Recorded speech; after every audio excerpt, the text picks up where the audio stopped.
میخوام چیز خیلی باحال بگم و اونه نه. اگر صبح که بیدار میشی به جای فکر و خیال هایی که خودکارن و بیفایده یه لحظه تو ذهنت بیاری که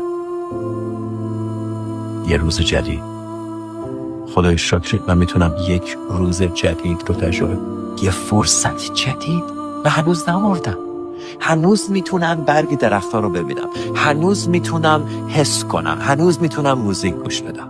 از همه کسایی که شب قبل با تو خوابیدن 1,000,000 نفرشون امروز بیدار نشدن، اونا حاضرن هرچی دارن بدن که الان جای تو باشن و همین چیزی که تو در موردش گله میکنی رو تجربه کن. واقعا متوجه زیبایی زندگی نیستیم، متوجه اهمیت اتفاقی که پیش رومونه نیستیم و خیلی دیر متوجهش میشیم.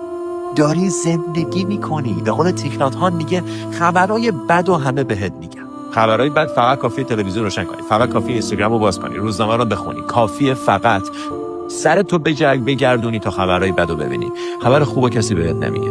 ما میخوام خبرهای خوب بهت بدیم. خبر خوب شماره 1، تو زنده ای. صدای ترنم میشه. یه بار دیگه میتونی لبخند بزنی، یه بار دیگه میتونی مدیتیشن کنی، یه بار دیگه میتونی یکی رو بغل کنی، یه بار دیگه میتونی به خودت خدمت کنی، به آدما خدمت کنی.